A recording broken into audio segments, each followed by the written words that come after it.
দুই দশক পর চট্টগ্রামে তারেক রহমান যোগ দেবেন নির্বাচনী জনসভায়। উৎসবমুখর পরিবেশ, নগর জুড়ে নেতাকর্মীদের মধ্যে উৎসাহ উদ্দীপনা। নির্বাচনের রাজনীতিতে উপেক্ষিত নারী, 50-এর মধ্যে 30 দলই নেই প্রার্থী। গণতন্ত্র নারীর ক্ষমতায়ন হুমকিতে বলছেন গবেষকরা। নির্বাচন ঘিরে সরগরম দ্বীপ জেলা ভোলা। নানা প্রতিশ্রুতি নিয়ে ভোটারদের দ্বারে দ্বারে ঘুরছেন প্রার্থীরা। ভোট দিতে প্রস্তুত নবীন প্রবীণ সবাই। এবং কক্সবাজারের রোহিঙ্গা ক্যাম্পে সক্রিয় মানব পাচার চক্র। মালয়েশিয়া, থাইল্যান্ডে চাকরি বিয়ের প্রলোভন। সমুদ্রপথে ঘটছে সলিল সমাধি।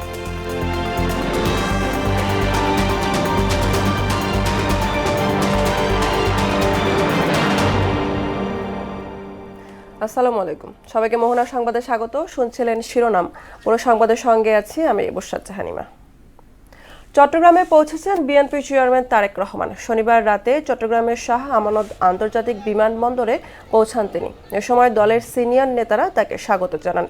দীর্ঘ প্রায় 2 দশক পর তার সফর কেন্দ্র করে বন্দরনগরীতে তৈরি হয়েছে রাজনৈতিক উত্তাপ ও উৎসব মুখর পরিবেশ। প্রধান সড়ক, মোড় ও অলিগলিতে ব্যানার, ফেস্টুনে ছেয়ে গেছে। দলীয় নেতাকর্মীদের মধ্যেও দেখা যাচ্ছে বাড়তি আগ্রহ ও উদ্দীপনা। সকাল 11টায় পোলো গ্রাউন্ডে জনসভায় অংশ নেবেন তারেক রহমান। এ নিয়ে আরও জানাতে চট্টগ্রাম থেকে যুক্ত হচ্ছেন সহকর্মী রিয়াজ উদ্দিন। রিয়াজ, চট্টগ্রামে তারেক রহমানের জনসভা ঘিরে এই মুহূর্তের প্রস্তুতি কেমন এবং মানুষের মধ্যে কেমন আমেজ দেখছেন, জানাবেন।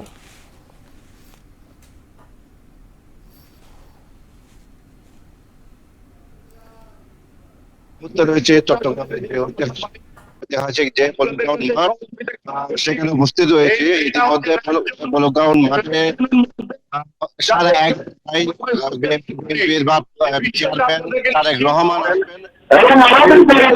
সমাবেশকে ঘিরে আসলে আমরা দেখেছি সকাল থেকে বিভিন্ন চট্টগ্রামের জেলা উপজেলা সহ চট্টগ্রাম নগরের বিভিন্ন ওয়ার্ড থেকে আসলে নেতাকর্মীরা এখানে উপস্থিত হচ্ছেন এবং ধীরে ধীরে যে গ্রাউন্ড মাঠকে আসলে এখানে পরিপূর্ণ হচ্ছেন আমরা দেখতে পেয়েছি।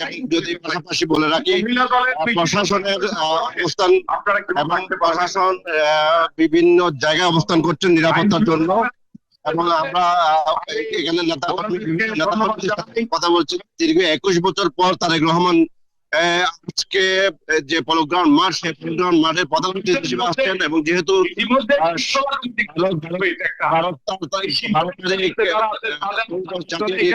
নির্বাচন ঘিরে তারেক রহমান নেতা কর্মীদের জন্য বড় ধরনের বার্তা তারা বলছেন। আমরা পাশাপাশি নিরাপত্তা সহ বিভিন্ন নেতা কর্মীরা এখানে উপস্থিত হয়েছেন এবং তারা আসলে স্লোগান দিয়ে দিয়ে করছেন। নারী নেত্রীরা পর্যন্ত এখানে দরজনায় করছেন। এবং পাশাপাশি একটু দেখানোর চেষ্টা করে প্রশাসনের সরব ভূমিকা রয়েছে, যাতে কোনো অনাকাঙ্ক্ষিত ঘটনা সৃষ্টি না হয়। সেই বিষয়টাকে নজর রেখে আসলে বিভিন্ন স্তরে তারা নিরাপত্তার আয়োজন করেছেন। এবং এখানে যারা আয়োজক রয়েছে তাদের সাথে আমরা কথা বলেছি। তবে বিএনপির সবচেয়ে বড় সমাবেশ আজকের এই সমাবেশ থেকে এবং প্রায় 10 লক্ষ মানুষের সমাগম হবে এমনটাই আসলে তারা আমাদেরকে জানিয়েছেন। এবং চট্টগ্রামের যে মাঠ প্রায় 2-3 কিলোমিটার এরিয়া জুড়ে আসলে বলছেন। আজকের সমাবেশে কি এই আশায় আসলে চট্টগ্রামের বাসীরা অপেক্ষা করছে। এই ছিল চট্টগ্রামের মাঠ থেকে আমার রিয়াজ, আপনাকে ধন্যবাদ। নির্বাচন কেন্দ্রিক রাজনীতিতে উপেক্ষিত নারী, পুরুষতান্ত্রিক সমাজ ব্যবস্থা, রাজনৈতিক কাঠামোয় তাদের অংশগ্রহণে বড় বাধা বলে মনে করছেন নারী জুলাই যোদ্ধারা। দেশের 50 রাজনৈতিক দল আগামী নির্বাচনে অংশ নিলেও 30 দলেরই নেই নারী প্রার্থী। এ প্রেক্ষাপট গণতন্ত্র ও নারী ক্ষমতায়নের জন্য হুমকি বলেই মনে করেন গবেষকরা। আরিফ রহমানের ক্যামেরায় উষা ফেরদৌসের রিপোর্ট। দেশে নারীদের উপেক্ষিত থাকার বিষয়টি নতুন নয়। 1971 সালে স্বাধীনতা সংগ্রামে পুরুষের সঙ্গে কাঁধে কাঁধ মিলিয়ে সশস্ত্র মুক্তিযুদ্ধে প্রত্যক্ষ পরোক্ষভাবে অংশ নেন নারীরা। অথচ স্বাধীনতা পরবর্তী সময়ে তারা বহু ক্ষেত্রে চিত্রায়িত হয়েছেন ভিন্ন আঙ্গিকে, থেকেছেন অবহেলিত। এমনকি দেশ পুনর্গঠনের নানা কর্মকাণ্ডেও তাদের অবদানের যথাযথ মূল্যায়ন করা হয়নি। On the night of May 29th, the Pakistani soldiers broke into our house. July অভ্যুত্থানেও কোথাও কোথাও প্রথম সারির নেতৃত্বে ছিলেন মেয়েরা। আন্দোলনের সফলতার বড় অনুঘটক হিসেবেও কাজ করেন তারা, কিন্তু বছর ঘুরতেই যেন হারিয়ে গেলেন। সংস্কার কার্যক্রমে প্রতিনিধিত্বের আসনে মেয়েদের না থাকাটা যেন হতাশার গল্প হয়েই রইল। যে স্পিরিটটা নিয়ে আমরা জুলাই করেছিলাম, যে ইনক্লুসিভনেস নিয়ে করেছিলাম, আমরা যারা রোকেয়া হলের মেয়ে বা যারা অন্য হলের মেয়ে যারা আমরা বসেছিলাম শাহবাগ ব্লকেট করার জন্য, তারা কোনো একটা ভাবে অদৃশ্য কোনো শক্তিতে হারিয়ে গেছে জুলাই পরবর্তীতে। আমাদের এই স্যাক্রিফাইসগুলো ভুলে যে এখন হঠাৎ করে একদল মানুষ এসে বলছে যে আপনাদেরকে ঘরেই থাকতে হবে। এই যে শুরু হলো যাত্রাটা, পরবর্তীতে আরো নারীরা পিছিয়ে থাকবে, আরো নারীদের দেখা যাবে না। হয়তো আমরা বলতে পারি যে সম অধিকার কিংবা সমান অংশগ্রহণের ক্ষেত্রে সেটিকে সমান জায়গায় নিয়ে যাওয়া এখনো অনেক চ্যালেঞ্জের একটি বিষয়। আসন্ন জাতীয় নির্বাচনে 2568টি মনোনয়নপত্র দাখিল করা হয়েছে। এর মধ্যে নারী প্রার্থী রয়েছেন 109 জন, যা মোট প্রার্থীর মাত্র 4.2%। এর মধ্যে দলীয় প্রার্থী 72 এবং স্বতন্ত্র 37 জন, অর্থাৎ প্রতি 3 জন নারী প্রার্থীর মধ্যে একজন দলীয় পৃষ্ঠপোষকতা পায়নি। নারীদের প্রার্থী করার বিষয় সার্বিক হতাশার মধ্যেও সবচেয়ে ভালো অবস্থানে বিএনপি এবং বাসদ। এই দুইটি দল 10 জন করে নারী প্রার্থী বাছাই করেছেন, আর 9টি রাজনৈতিক দল মাত্র 1 জন করে নারী প্রার্থী দিয়েছে। জুলাই অভ্যুত্থানের মধ্য দিয়ে উঠে আসা রাজনৈতিক দল এনসিপিতে 44 প্রার্থীর মধ্যে মাত্র 3 জন নারীকে বাছাই করা হয়েছে। জামায়াতে ইসলামীতে নারী প্রার্থীর সংখ্যা 0। এর কারণ হিসেবে বিশেষজ্ঞরা বলছেন, দলগুলোর ভেতরে ক্ষমতার কাঠামো এখনো পুরুষতান্ত্রিক। এছাড়া মনোনয়ন বাণিজ্য, নির্বাচনী ব্যয়ের চাপ এবং সহিংস রাজনীতির শঙ্কা নারীদের জন্য বড় বাধা। স্বাধীনতা যুদ্ধের সময় আমরা নারীদের যে ধরনের পার্টিসিপেশন দেখেছি, পরবর্তীতে কিন্তু কনস্টিটিউশন তৈরি থেকে শুরু করে কোনো বিষয় কিন্তু আমরা সেভাবে নারীদেরকে দেখিনি। পিতৃতান্ত্রিক সমাজে নানান ধরনের মিসোজিনি স্ট্রাকচার যখন কাজ করে, যখন নারীর প্রতি সহিংসতা বেরিয়ে যায়, সেক্ষেত্রে যত সহজে তারা আন্দোলনে চলে আসতে পারে, একটি নির্বাচনে আসা কিন্তু তাদের জন্য অত্যন্ত কঠিন বিষয়। বাংলাদেশের জনসংখ্যা এবং ভোটারের অর্ধেকই নারী, সুতরাং নারী প্রার্থী কমে যাওয়া মানে গণতন্ত্রের কাঠামোগত সংকটেরই প্রতিফলন। রাজনীতি করতে আসতে গেলে এবং সরাসরি ইলেকশনে নির্বাচনে দাঁড়াতে গেলে যে পরিমাণের পয়সা লাগে, যে পরিমাণের ক্ষমতা লাগে এবং যে পরিমাণের আসলে জনবল লাগে, সেটা নারীরা কম্পারেটিভলি সবসময় কম ছিল। পার্টিগুলোতে আসলে ওই এনেবলিং স্পেসটা তৈরি করতে পারে না নারীর জন্য, যেখান থেকে তারা আসলে নিরাপদ বোধ করতে পারে এবং সেখানে তারা নির্বাচনে অংশগ্রহণ করতে পারে। এ ধারা চলতে থাকলে নতুন প্রজন্মের নারীরা রাজনীতিতে আগ্রহ হারাতে পারেন, যাকে দীর্ঘমেয়াদী গণতান্ত্রিক ব্যবস্থার জন্য ক্ষতিকারক বলছেন বিশ্লেষকরা। উষা ফেরদৌস, মোহনা সংবাদ, ঢাকা। ভোটের প্রস্তুতির খবর।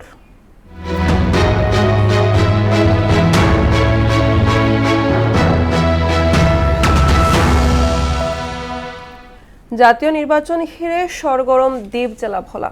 জেলার 4টি সংসদীয় আসনেই বিএনপি প্রার্থীদের সঙ্গে জামায়াত সমর্থিত ইসলামী আন্দোলন সহ অন্যান্য প্রার্থীদের চলছে দৌড়ঝাঁপ।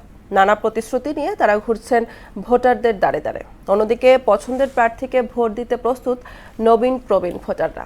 জসিম রানার প্রতিবেদন, জানাচ্ছেন Tahsin Tarin. Queen of islands Bangladesh খ্যাত দেশের সর্বদক্ষিণের জনপদ ভোলার 4টি আসনেই বইছে নির্বাচনী হাওয়া। এখানে মোট ভোটার 16,71,382 জন।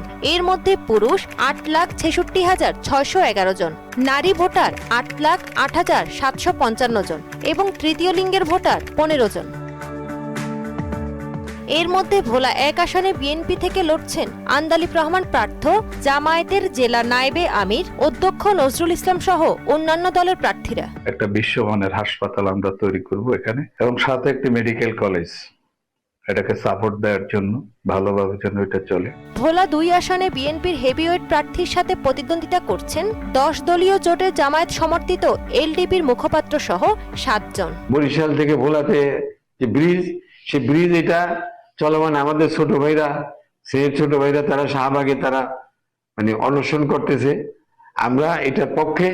15টি ইউনিয়ন নিয়ে ভোলা 3 আসনে লড়বেন বিএনপি, জামায়াত, ইসলামী আন্দোলন, জাতীয় পার্টি ও গণ অধিকার পরিষদের প্রার্থীরা।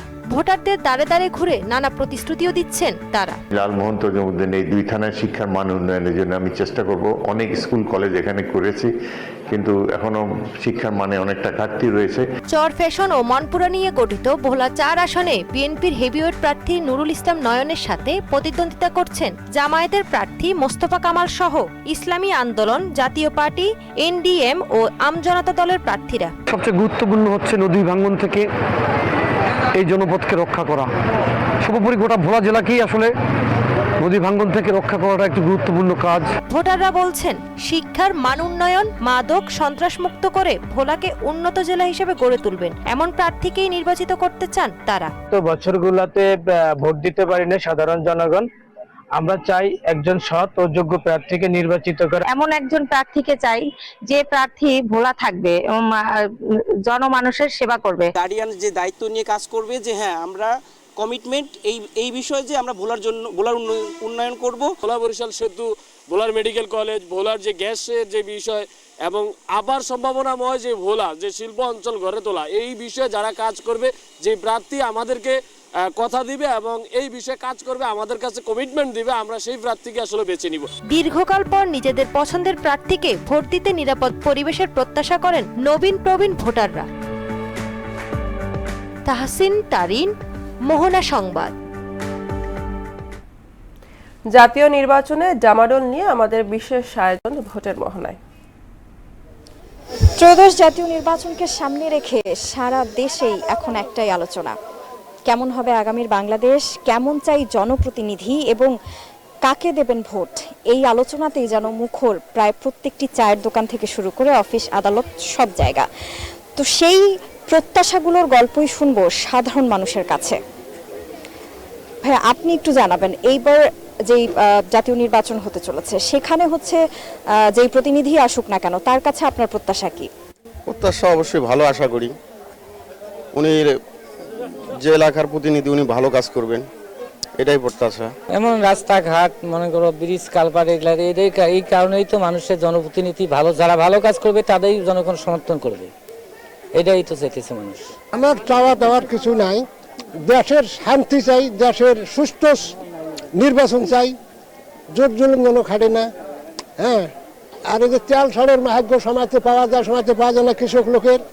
এখনো সার কিন্তু আমরা পাই নাই, ভাদ্র মাসে সার বিলি যা 4 দিন ডিলারের কাছে ঘুরিয়েছি।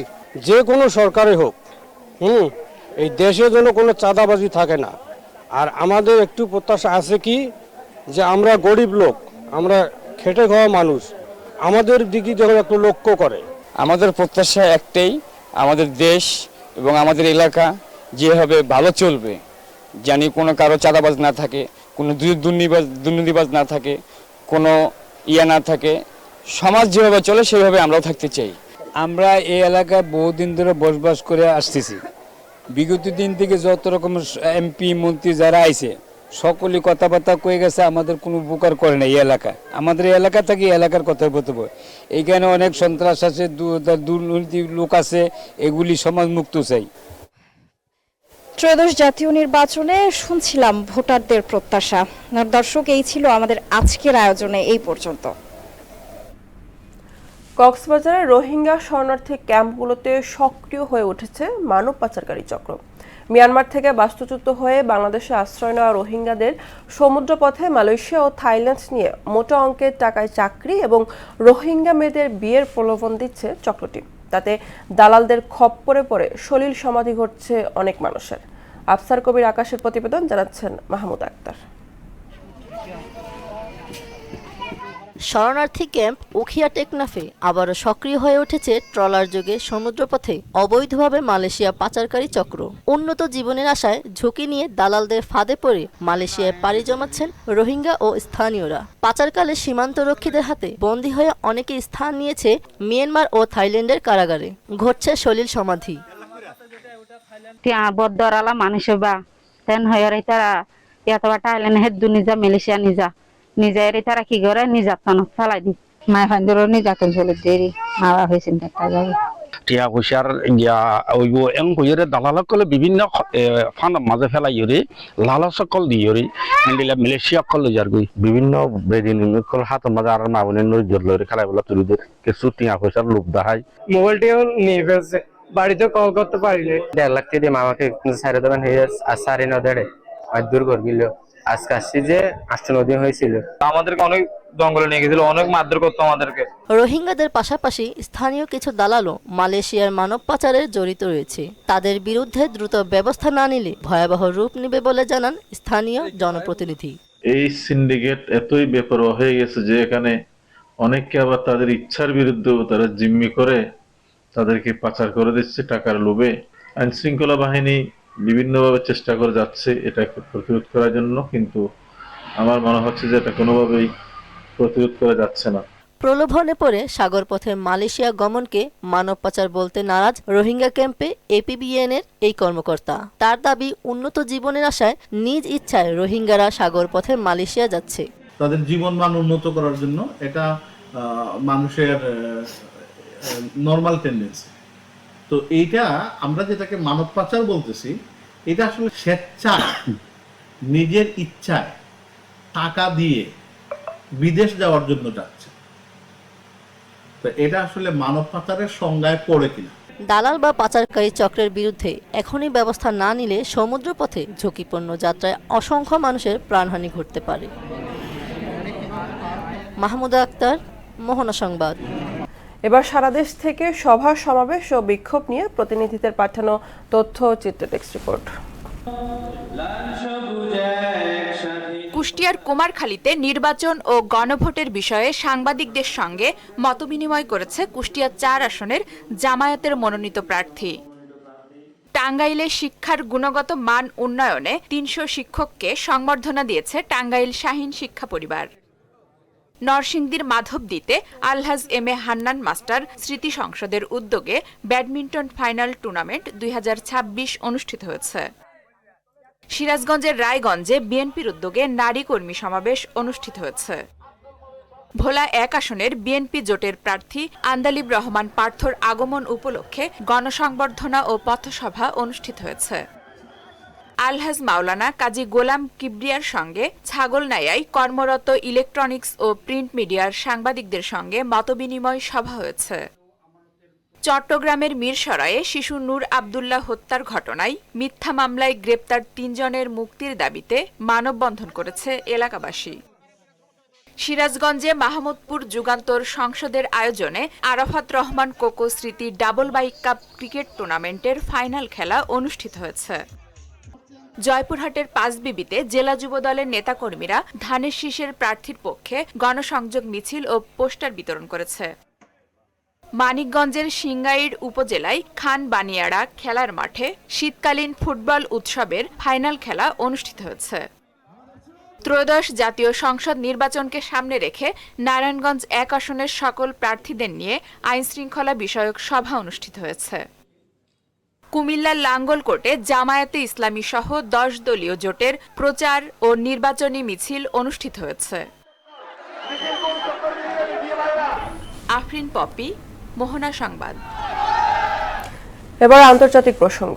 সামাজিক মাধ্যম ট্রুথ সোশ্যালে এক বিবৃতিতে যুক্তরাষ্ট্রের প্রেসিডেন্ট ডোনাল্ড ট্রাম্প কানাডার প্রধানমন্ত্রী মার্ক কার্নিকে হুঁশিয়ারি দিয়েছেন। তিনি বলেন, কানাডাকে ব্যবহার করে চীন যদি সস্তা পণ্য যুক্তরাষ্ট্রে ঢোকাতে চায় তবে তা মেনে নেওয়া হবে না। ট্রাম্প আরও জানান, কানাডা চীনের সঙ্গে বাণিজ্য চুক্তি করলে যুক্তরাষ্ট্রে আসা সব কানাডীয় পণ্যে 100% শুল্ক আরোপ করা হবে। এ সময় ট্রাম্প প্রধানমন্ত্রী না বলে মার্ক কার্নিকে গভর্নর কার্নি বলে উল্লেখ করেন এবং কানাডাকে যুক্তরাষ্ট্রের 51তম অঙ্গরাজ্য বলেও আখ্যা দেন। খেলার খবর ক্রিকেট। সাকিব আল হাসানকে ক্রিকেটে ফেরানোর চেষ্টা চালাচ্ছে বাংলাদেশ ক্রিকেট বোর্ড। গতকাল বিসিবির বোর্ড সভা শেষে বিসিবির পরিচালক আসিফ আকবর বলেন, সাকিবের ব্যক্তিগত ইস্যুর ব্যাপারে সিদ্ধান্ত নেবে সরকার। আমরা বোর্ডের পক্ষ থেকে সাকিবকে চাইছি। বোর্ডের চুক্তিবদ্ধ প্লেয়ারদের তালিকায় সাকিবকে রাখার প্রস্তাব দেওয়া হয়েছে। এ সময় তিনি আরও বলেন, সাকিব একটা ব্র্যান্ড, তার মতো খেলোয়াড় আমরা আর 100 বছরও পাবো না, তবে ফিটনেসের উপর নির্ভর করছে তার ফেরা। দর্শক, এ পর্যায়ে জানিয়ে দিচ্ছি আজকের সংবাদপত্রের গুরুত্বপূর্ণ শিরোনামগুলো।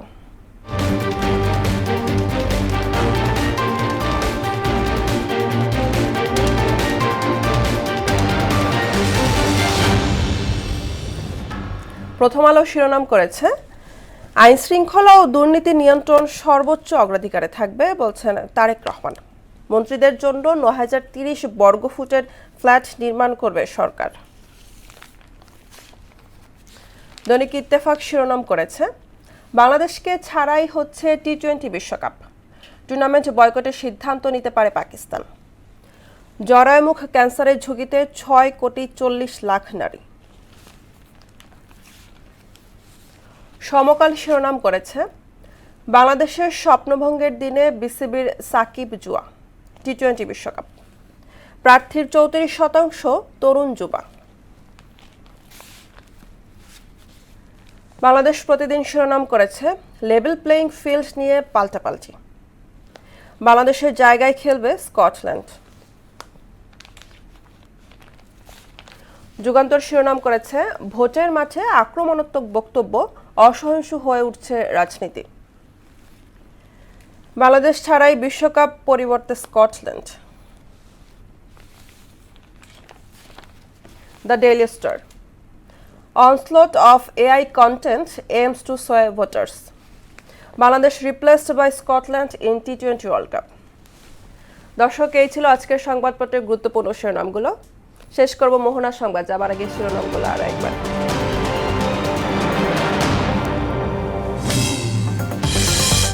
2 দশক পর চট্টগ্রামে তারেক রহমান যোগ দেবেন নির্বাচনী জনসভায়। উৎসবমুখর পরিবেশ নগর জুড়ে, নেতাকর্মীদের মধ্যে উৎসাহ উদ্দীপনা।